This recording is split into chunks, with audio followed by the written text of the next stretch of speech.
അങ്ങനെ വെള്ളാരം കണ്ണുള്ള സുന്ദരി, കുംഭമേളയിൽ വൈറലായ വെള്ളാരം കണ്ണുള്ള ആ സുന്ദരി കേരളത്തിൽ എത്തിയിരിക്കുന്നു. ബോച്ചയുടെ പുതിയ ഷോപ്പിൻ്റെ ഇനാഗുറേഷനിൽ ഗസ്റ്റായിട്ട് വരുന്നത് മൊണാലിസയാണ്.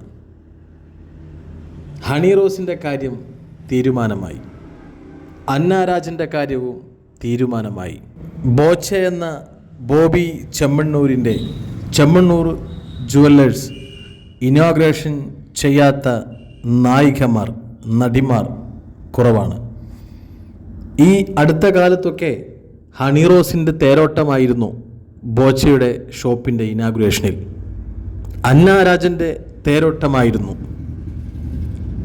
ഹണി റോസും അന്നാരാജനുമൊക്കെ ഇനോഗ്രേഷന് വരുമ്പോൾ സ്റ്റേജിന് പിന്നിലായിരിക്കും ആൾക്കൂട്ടം.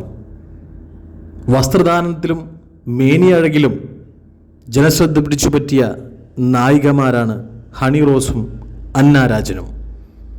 ഷോപ്പിൻ്റെ ഉദ്ഘാടനം കാണാനല്ല, ബോബി ചെമ്മണ്ണൂരിനെ കാണാനല്ല, ഹണി റോസിനെയും അന്നാരാജനെയും പോലെയുള്ള മേനിയഴക് പ്രദർശിപ്പിക്കുന്ന നായികമാരെ കാണാൻ വേണ്ടിയാണ് ആൾക്കൂട്ടത്തിൻ്റെ തിരക്ക്, ജനങ്ങളുടെ തിക്കും തിരക്കും. ആ ഇടക്കാണ് നമുക്കറിയാം ബോബി ചെമ്മണ്ണൂരിൻ്റെ വർഷങ്ങളായിട്ടുള്ള ഇൻ്റർവ്യൂസും സ്റ്റേജ് പ്രോഗ്രാമുകളും ചീഫ് ഗസ്റ്റായിട്ട് വരുന്ന പല വേദികളിലെ പ്രസംഗങ്ങളും ശ്രദ്ധിച്ചാൽ നമുക്കറിയാം, ഒരു ചിരിക്ക് വേണ്ടിയോ സമൂഹത്തിന് നല്ല രീതിയിൽ ഉൾക്കൊള്ളാനാവാത്ത മൈനസ് ട്രാക്ക് പിടിച്ചുള്ള രണ്ടാം നർമ്മമായിട്ടുള്ള ചോദ്യങ്ങൾക്ക് ഉത്തരം കൊടുക്കുന്ന ഒരു വ്യക്തിയാണ് ബോച്ചെ. ഏത് ചോദ്യങ്ങൾക്കും പ്രായഭേദമന്യേ, പ്രായമായവരാണെങ്കിലും കുട്ടികളാണെങ്കിലും ചോദിക്കുന്ന ചോദ്യങ്ങൾക്ക് സെക്കൻഡ് മീനിങ്ങിൽ ഉത്തരം പറഞ്ഞുകൊണ്ട് ജനശ്രദ്ധ പിടിച്ചു പറ്റിയ സോഷ്യൽ മീഡിയയിലെ ഒരു ബിസിനസ് സാമ്രാജ്യത്തെ കൊണ്ടു നടക്കുന്ന ഒരു കുത്തക മുതലാളി എന്ന് തന്നെ പറയാം. ചാരിറ്റി പ്രവർത്തനങ്ങളിൽ ജനഹൃദയങ്ങൾ കീഴടക്കിയ ഒരാൾ കൂടിയാണ് ബോബി ചെമ്മണ്ണൂർ. അദ്ദേഹത്തിൻ്റെ സെക്കൻഡ് മീനിങ്ങുകൾ കേരളത്തിലെ എല്ലാ തരത്തിലുള്ള പ്രായക്കാരും ഇഷ്ടപ്പെട്ടുകൊണ്ടിരിക്കുന്ന ഒരു സമയത്താണ് ഹണി റോസ് എന്ന് പറയുന്ന നായികയെ അപമാനിച്ചു, കുന്തി ദേവി എന്ന് വിളിച്ചു, പല വേദികളിലും അതിനെ ഉപയോഗപ്പെടുത്തി, പല ഇൻ്റർവ്യൂകളിലും അപകീർത്തിപ്പെടുത്തി എന്ന് പറഞ്ഞുകൊണ്ടുള്ള ഹണി റോസിൻ്റെ ഒരു കേസ് ഫയൽ ചെയ്യുന്നത്. അതിനോടനുബന്ധിച്ച് ബോബി ചെമ്മണ്ണൂരിനെ പോലീസ് അറസ്റ്റ് ചെയ്യുകയും കോടതിയിൽ മര്യാദ പഠിപ്പിക്കുകയും അതിനോടനുബന്ധിച്ച് കാക്കനാട് സ്റ്റേഷനിൽ റിമാൻഡിലാവുകയും റിമാൻഡിലായ ബോബി ചെമ്മണ്ണൂരിനെ കാണാൻ ഫാൻസോളികൾ കുത്തി നിറയുന്നതും അദ്ദേഹത്തിന് ജാമ്യം ലഭിച്ചപ്പോൾ കാണാനായി തിക്കും തിരക്കും കൂട്ടിയ പ്രേക്ഷകരെയും എല്ലാം നമ്മൾ കണ്ടു കഴിഞ്ഞു. വാർത്തകൾ ചുരുക്കത്തിൽ, എല്ലാ സോഷ്യൽ മീഡിയയിലും ബോച്ചയും ഹണി റോസും ബോച്ചെ ഫാൻസും നിറഞ്ഞു നിന്നു. ഹേറ്റേഴ്സിൻ്റെ ഒരു കൊടുമുടി തന്നെ ഹണി റോസിന് വേണ്ടി വിറ്റഴിക്കപ്പെട്ടു. ജനങ്ങളുടെ എല്ലാ സപ്പോർട്ടും ചാരിറ്റി പ്രവർത്തകരും ബിസിനസ്മാനുമായ പ്രിയ സുഹൃത്ത് ബോച്ചയുടെ മുഖങ്ങളിലേക്കായി. ബോച്ചെ വിട്ടുകൊടുക്കാൻ തയ്യാറായിരുന്നില്ല.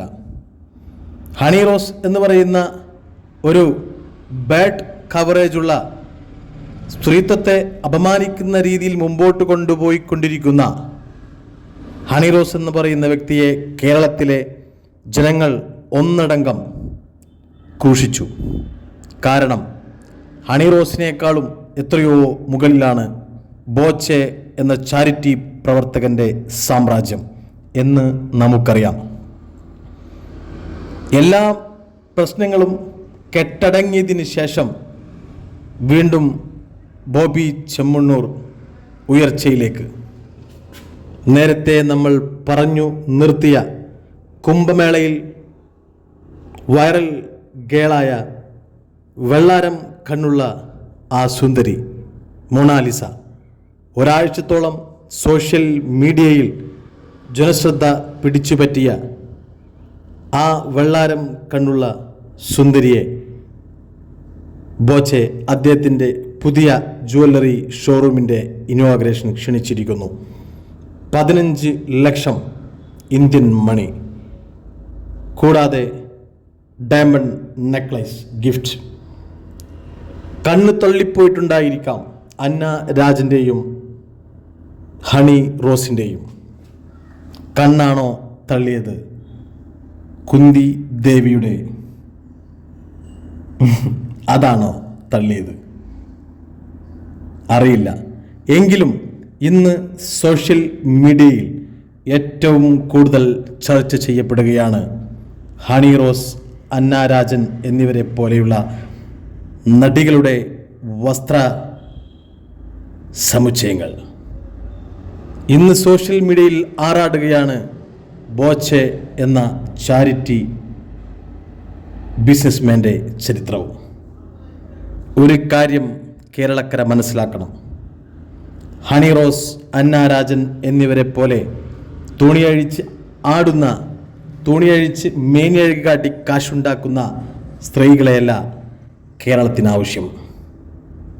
അല്പം കട്ടാലും കട്ടുമുടിച്ചാലും ജനങ്ങളെ ചാരിറ്റി കൊണ്ട് സഹായിക്കുന്ന ബോച്ചെ പോലെയുള്ള സുഹൃത്തിനെയാണ് ആവശ്യം. സെക്കൻഡ് മീനിങ് സംസാരിക്കുന്ന, ജനങ്ങൾക്ക് എൻ്റർടൈൻമെൻറ്റ് കൊടുക്കുന്ന ഒരു ബിസിനസ്സുകാരനെയാണ് ആവശ്യം. പൊട്ടന്മാരായി മലയാളികൾ വീണ്ടും ജീവിച്ചു തുടങ്ങുക.